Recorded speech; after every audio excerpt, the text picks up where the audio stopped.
So ఇలా ఈ రామాయణానికి సంబంధించినటువంటి అంశం ఎలా వచ్చింది అనేది మనం ఇక్కడ తెలుసుకున్నాం. శ్రీరాముడు ఎవరు అనంటే విష్ణువుకి సంబంధించిన 7వ అవతారము అని కూడా మనం తెలుసుకున్నాం. ఓకే, ఇక్కడ మీకు 2 విధాలుగా బిట్ అడగడానికి అవకాశం ఉంటుంది. ఎలా అడిగినా మనం ఇప్పుడు ఆన్సర్ చేస్తాం.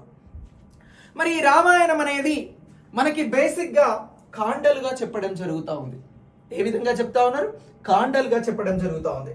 రామాయణము అనేది ఎన్ని కాండలు అని చెప్పేసి కూడా అడుగుతారు. సో మరి ఈ రామాయణాన్ని రాసినది ఎవరు అని కూడా అడుగుతారు. సో అలా అడిగితే మనం రామాయణానికి సంబంధించి ఏమనంటున్నాం? రామాయణము అనేది మనకి ఎవరు రాశారు అని అంటే వాల్మీకి మహర్షి గారు రాయడం జరిగినది. ఎవరు అని అంటున్నాం?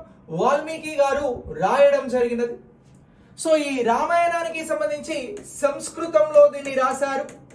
సో సంస్కృతంలో రాసినటువంటి ఈ వాల్మీకి రామాయణం అనేదే మనం ఇక్కడ ఆధారంగా చూడడం జరుగుతూ ఉంది. ఇక నెక్స్ట్ రామాయణానికి సంబంధించి వివిధ రామాయణాలు కూడా ఉన్నాయి. స్థానిక భాషలలో కూడా రామాయణాలు వచ్చినాయి. అయితే ఇక్కడ వాల్మీకి రాసినటువంటి రామాయణం ఏదైతే ఉన్నదో దీనిని మొత్తం ఎన్ని కాండలుగా విభజిస్తా ఉన్నాము అని అంటే 7 కాండలుగా దీనిని విభజించడం జరుగుతూ ఉంది. ఎన్ని కాండలు అని అంటున్నాం?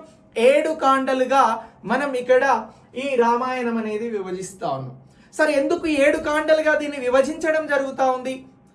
ఈ 7 కాండలుగా ఎందుకు చూడాల్సి వస్తుంది రామాయణం అని అంటే, రామాయణం అనేది రాముడి జీవిత చరిత్రకి సంబంధించినటువంటి అంశాలను చాలా విస్తృతంగా వివరిస్తున్నటువంటి ఇతిహాసము.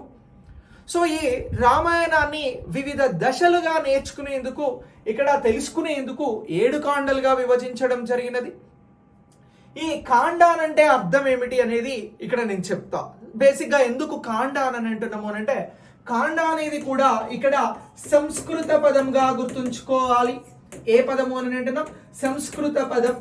ఈ కాండ అనగా అర్థం ఏమిటి అని అంటే విభాగము లేదా భాగము. సింపుల్ గా చెప్పాలి ఇంగ్లీష్ లో అంటే పార్ట్, ఒక పార్ట్. సో ఇలా ఈ రామాయణం అనేది వాల్మీకి గారు రాసిన రామాయణం అనేది 7 కాండలుగా మనం గుర్తించడం జరుగుతోంది. సో ఇప్పుడు కాండ అంటే అర్థమైంది కదా, సంస్కృత పదం అది కాండ అనేది. కాండ అనేది దేన్ని ప్రజెంట్ చేస్తా ఉంది అంటే విభాగము లేదా భాగము, పార్ట్ ఏదైనా పిలవచ్చు. సో 7 కాండలు ఏంటి అని చెప్పేసి కూడా మిమ్మల్ని ఎగ్జామినేషన్ పాయింట్ ఆఫ్ వ్యూలో అడుగుతారు.